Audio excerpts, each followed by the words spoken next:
এটা আসলে বাঙালির প্রাণের উৎসব শুধু আর না। আমরা অনেক দিন এটাকে শুধু বাঙালির প্রাণের উৎসব বানিয়ে রেখেছি। এটা বাংলাদেশের প্রাণের উৎসব। পরশুদিন এখানে একটা নাশকতা ঘটেছে।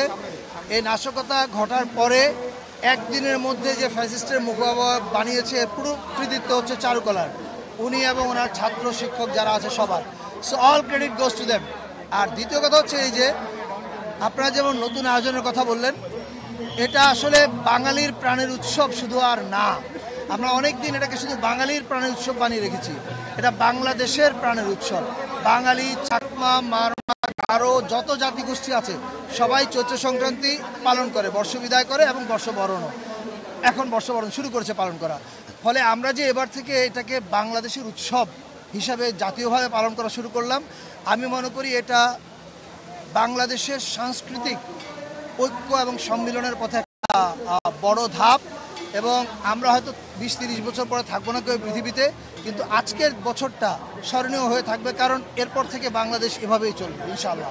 আর আপনাদের কাছে একটা অনুরোধ, আমরা চাই সবাই আপনারা ভালো ছবি পান, বিকজ আমি নিজে film maker, I want you to get footage. আমি বলবো সবচেয়ে ভালো ফুটেজ পাবেন ওই সামনে যে জায়গাটা আছে ওখানে উঁচা জায়গায় থাকলে, দেন আমরা জাতিগোষ্ঠীর যে র্যালিটা সবাইকে একসাথে পাবো। অনেকে বলে যে এবার রাজনৈতিক করা হয়েছে, আসলে কি এটা রাজনৈতিক? একটা বিষয় হচ্ছে যেটা আমরা জেনে আসলাম যে এই বাঙালি যে এই যে বৈশাখের যে মঙ্গল শোভাযাত্রা, এটা তো মতো ব্রিটিশ আমল থেকে তাদের ক্যালেন্ডার চাপাই দেওয়ার যে প্রবণতা, সেই যে রাজনৈতিকের জায়গার বাধা হিসেবে সংস্কৃতি হিসেবে কাজ করা, সেই সংস্কৃতি হিসেবে আমরা কাজ করছি কিনা। প্রথম কথা হচ্ছে যে চাপিয়ে দেওয়ার কোনো ঘটনা ঘটেনি, চাপিয়ে আগে দেওয়া হয়েছিল।